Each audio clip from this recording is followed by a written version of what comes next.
Noong 2020, isang biglaang pagpanaw ang yumanig sa isang pamilya sa Australia. Sa unang tingin ay tila isa lamang itong natural na pagkamatay ng isang ina sa loob ng sarili niyang tahanan. Walang palatandaan ng puwersahang pagpasok at walang malinaw na sanhi.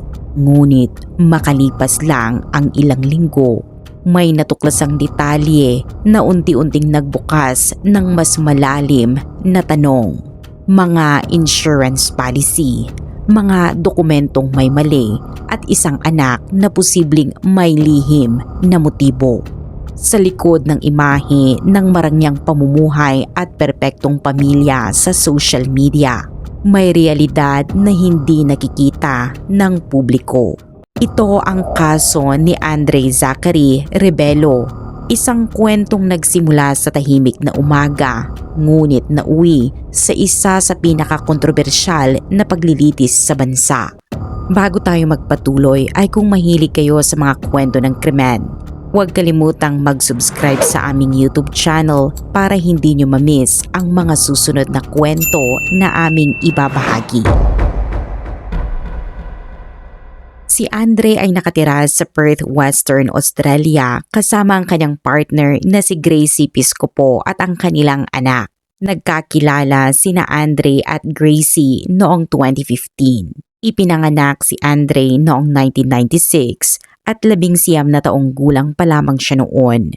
Mula pa sa simula ng kanilang relasyon, kitang-kita ang paghanga niya kay Gracie. Hinangaan ni Andre ang determinasyon ng kanyang nobya at hindi ito madaling sumuko at matatag ang paniniwala na balang araw ay makakamit niya ang tagumpay at kalaunan. Unti-unting lumaki ang kanyang audience. Dahil dito, tumaas din ang kanyang kita. Sa pagdami ng kanyang kinikita, nakapag-shopping si Gracie ng mga mamahaling gamit at nakapagbakasyon sa iba't ibang lugar. Sa mga biyaheng iyon, sila ni Andre ay nanatili sa mamahaling mga hotel at kumukuha ng maraming larawan para ibahagi sa social media. Sa paningin ng kanilang mga taga-subaybay, tila perpekto ang kanilang relasyon. Isang maganda at maayos na manamit na babae kasama ang kanyang gwapong partner na may atletikong pangangatawan. Naninirahan sila sa isang maluwag na bahay at nagmamaneho ng pinakabagong modelo ng Range Rover. Sa unang tingin ay tila nabubuhay sila sa pangarap. Bago naging influencer na may milyon-milyong taga-subaybay, nagtatrabaho si Gracie bilang receptionist sa isang gym. Nagbago ang kanyang buhay nang magsimula siyang magbahagi ng mga larawan online at kalaunan ay kumikita na siya ng humigit kumulang $170,000 kada taon na malayong malayo sa dati niyang sahod. Nang makilala ni Andre si Gracie, namangha siya sa lifestyle nito at sa bilis ng pagbabago sa kanyang buhay. Maraming kumpanya ang nag-aalok ng advertisements kaya may kalayaan si Gracie na pumili ng pinakamalaking bayad. Gayunpaman, matrabaho ang pakikipagnegosasyon. Dahil dito, nagpasya si Andre na tumigil sa universidad upang maging assistant ni Gracie. Mula noon, siya na ang namahala sa pananalapi, nakikipag-usap sa mga kontrata at pumili ng mga oportunidad. Bilang kapalit, siya ay tumatanggap ng $20,000 kada taon. Habang lumalago ang kanilang online na negosyo, nagsimulang lumabas si Andre sa mga larawan at video ni Gracie, bagaman si Gracie pa rin ang pangunahing tampok. Pagkatapos isilang ang kanilang anak, naging bahagi rin ito ng kanilang content. Dahil dito, nakapag-endorso si Gracie ng mga produktong pambata at lalo pang lumawak ang kanyang audience. Pareho silang naglalaan ng ilang oras araw-araw para sa online na trabaho. Gayunpaman, nais ni Andre na magkaroon ng sarili niyang proyekto kaya nagsimula siyang mag-invest sa cryptocurrency. Naniniwala siya na may potensyal itong magbigay ng malaking kita sa hinaharap. Paulit-ulit niyang tiniyak kay Gracie na balang araw ay magbubunga ang kanilang investment kahit pa abutin ng panahon. Subalit ang kanyang ina na si Colleen Rebelo ay hindi kumbinsido. Para kay Colleen, mas mabuti kung magkaroon ng matatag na karera ang kanyang anak, isang trabahong maaasahan sa mahabang panahon. Nagduda siya sa tagal ng karir sa social media. Nag-aalala rin siya na habang tumatanda sila, maaaring hindi na ganoon kaakit-akit sa audience ang kanilang itsura. Bukod pa rito, maaaring matabunan sila ng mas bagong influencers. Madalas niyang ibahagi ang mga alalahaning ito sa isang malapit na kaibigan at bilang ina ng 4 na anak, 3 lalaki at isang babae na kambal ni Andre, nais lamang niya ang pinakamahusay para sa kanila. Matapos maghiwalay sila ng kanyang asawa noong 2010, mag-isa niyang itinaguyod ang kanyang mga anak habang nagtatrabaho bilang guro. Nang makapagtapos ang kanyang mga anak, nagpasya si Colleen na tuparin ang sarili niyang pangarap. Nag-aral siyang muli at noong 2020 ay natapos niya ang kanyang degree. Sa edad na 58, sabik siyang magsimula ng bagong karera sa larangan ng healthcare. Ngunit noong ika-25 ng Mayo 2020, isang trahedya ang naganap na walang sinuman ang nakapaghanda. Nang umagang iyon, tila normal ang lahat. Nakipag-usap pa si Colleen sa kanyang mga anak. Ang bunso niyang si Fabian ay nakatira pa sa kanya at ang kanyang anak na si Monique ay pansamantalang doon din tumutuloy habang nagsasanay bilang paramedic dahil mas malapit ang bahay ng ina sa kanyang paaralan. Nang umagang iyon, naghanda sina Monique at Fabian para pumasok sa trabaho. Si Fabian ay part-time na nagtatrabaho sa malapit na supermarket at karaniwang ihinahatid siya ng kanyang ina 10:00 ng umaga at sinusundo 2:00 ng hapon. Ngunit nang matapos ang kanyang shift, hindi dumating ang kanyang ina. Tinawagan niya ito ng 13 beses ngunit walang sumagot.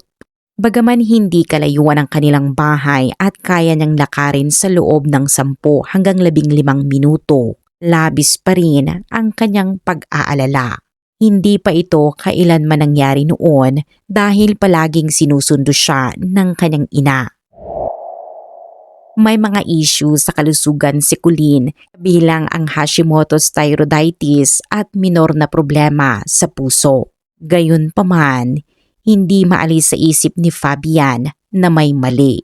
Pagdating niya sa bahay, narinig niya ang tunog ng tubig mula sa banyo na tila may naliligo. Dahil si Colleen lamang ang dapat na nasa bahay sa oras na iyon, inakala niyang ito ang kanyang ina. Tinawag niya ito ngunit walang sagot at ilang ulit pa siyang sumigaw ng pangalan nito pero wala pa ring tugon. Sa huli, nagpasya siyang silipin ang banyo kahit hindi siya komportable. Pagbukas ng pinto, bumungad sa kanya ang isang nakakabahalang tagpo. Nasa ilalim ng shower ang kanyang ina, nakaluhod at nakasandal sa dingding at wala ng palatandaan ng buhay. Agad niya itong hinila palabas at tinakpan ng tuwalya bago tumawag ng emergency services. At habang hinihintay ang ambulansya, sinubukan niyang magsagawa ng first aid at CPR. Bagaman mainit ang tubig ng shower, malamig na ang katawan ni Colleen at may kakaibang kulay abo-asul ang kanyang mukha at leeg. Dumating ang mga paramedic at ipinagpatuloy ang pagsagip. Ngunit sa kabila ng kanilang pagsisikap ay wala na silang nagawa. Ipinabatid ni Fabian sa kanyang kapatid na si Monique ang nangyari at hiniling na umuwi agad.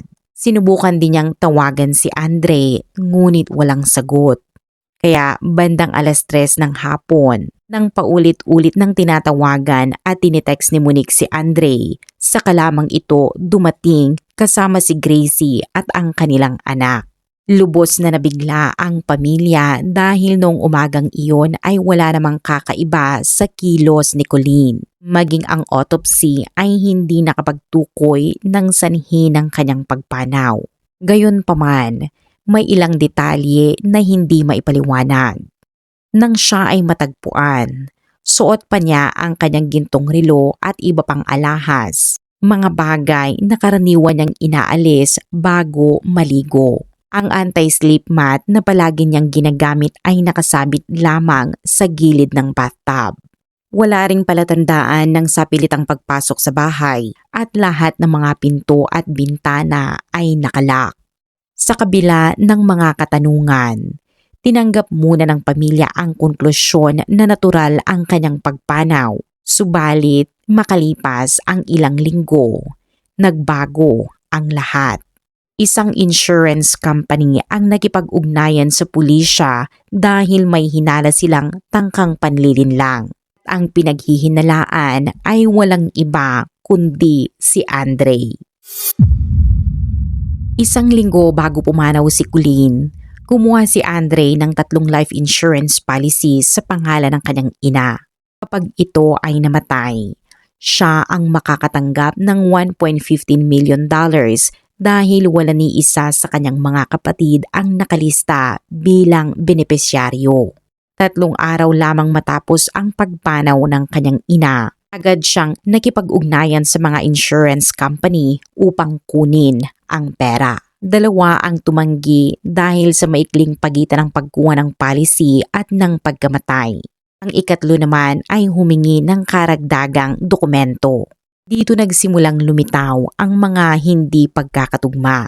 May maling petsa ng kapanganakan sa isang dokumento at ginamit ang kaarawan ni Andre. Natuklasan din ang mga peking medical report kabilang ang gawa-gawang autopsy na nagsasabing aneurysm ang sanhi ng pagpanaw.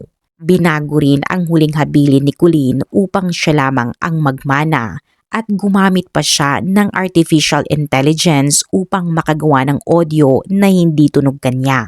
Sa kabila ng kanyang paliwanag na alam umano ng kanyang ina ang lahat, hindi ito pinaniwalaan ng mga investigador. Nadagdagan pa ang hinala nang matuklasan ang tunay na kalagayan ng kanilang pananalapi. Hindi pa pala nila pag-aari ang bahay at inuupahan ito sa halagang $880 kada linggo. Ang Range Rover naman ay hulugan at marami sa kanilang mga biyahe ay sponsored lamang. Sa katotohanan ay may utang silang $120,000 at may atraso sa renta at sa hulog ng sasakyan. May hindi pa nababayarang buwis si Gracie na umabot sa $40,000 na hindi niya alam dahil si Andre ang namamahala sa pera. Sa kabila nito, ipinagpatuloy ni Andre ang pag-invest sa cryptocurrency kahit sa loob ng 3 taon ay $22 lamang ang kinita niya. Habang dumarami ang pressure mula sa mga naniningil ng utang, tila nagdesisyon si Andre na ang insurance ang magiging solusyon sa kanyang problema. Sa ganitong paraan, makakakuha siya ng malaking halaga at maipapakita na matagumpay ang kanyang investment. Dito nagsimulang mabuo ang mas malalim na hinala ng mga otoridad na maaaring hindi natural ang pagkamatay ni Colleen at na ang sariling anak ang posibleng may kinalaman dito. Noong Nobyembre 2022, sinampahan ng kasong pagpaslang si Andre Zachary Rebelo kaugnay ng pagkamatay ng kanyang ina at siya ay inaresto. Nagsimula ang paglilitis noong Oktubre 2024 at tumagal ito ng 8 linggo. Sa buong paglilitis, walang pisikal na ebidensya na direktang nagpapatunay na si Andre ang pumatay sa kanyang ina. Bukod dito, hindi rin kailanman natukoy ang eksaktong sanhi ng pagkamatay ni Colleen Rebelo. Gayunpaman, may mga ekspertong tumistigo sa korte at ipinaliwanag nila na posible umanong kitilin ang buhay ng isang tao nang walang naiiwang malinaw na marka sa katawan. Mayroon umanong maliliit na gasgas si Colleen sa bahagi ng kanyang kilay at mga braso na noong una ay hindi napansin. Kalaunan, may isang teorya na maaaring ang mga ito ay dulot ng paggamit ng unan upang siya ay sakalin o pigilan ang paghinga. Subalit, isa lamang ito sa mga posibleng paliwanag. Sa kabila nito, nananatiling hindi malinaw ang eksaktong paraan ng kanyang pagkamatay. Sa isa sa mga ebidensyang iniharap laban kay Andre ay ang katotohanang mas matagal pala siyang nasa bahay ng kanyang ina kaysa sa una niyang sinabi sa mga investigador. Ayon sa kapatid ni Colleen, may nakita siyang sasakyan na nakaparada sa labas ng bahay bandang 1:30 ng hapon, ngunit iginiit ni Andre na umalis siya bago magtanghali. Sa panahong iyon, hindi rin niya sinagot ang maraming tawag ni Gracie Piscopo na ayon sa mga nakakaalam sa kanya ay hindi niya karaniwang ginagawa. Kung bumisita lamang siya sa kanyang ina, bakit hindi niya sinagot ang telepono o tumugon sa mga mensahe? Dagdag pa rito, natuklasan ng mga investigador na binura ni Andre ang lahat ng record sa kanyang computer matapos ang Hulyo 2020. Walang natagpo ang impormasyon tungkol sa kanyang online activity kabilang ang kanyang search history. Ito rin ay naging mahalagang bahagi ng kaso laban sa kanya. Sa kabila ng lahat ng ito, mariing itinanggi ni Andre ang paratang at nagsumiti siya ng not guilty plea sa kasong pagpaslang. Matapos ang 2 araw na pagdideliberate, bumalik sa korte ang hurado noong 5 ng Disyembre 2024 upang ihayag ang kanilang hatol. Sa huli, napatunayang guilty si Andre sa pagpaslang sa kanyang ina na si Colleen. Noong Abril 2025, ipinataw ang sintensya niya sa kasong pagpaslang at ayon sa ulat, siya ay 29 na taong gulang noong araw ng paghatol. Samantala, napagpasihan din ng korte ang tungkol sa parusa niya sa kasong panloloko kabilang ang pamimeke ng mga dokumentong isinumiti sa insurance company. Inamin ni Andre ang mga kasong ito kaya hindi na magkakaroon ng hiwalay na paglilitis at ang hukom na lamang ang magtatakda ng kaparusahan.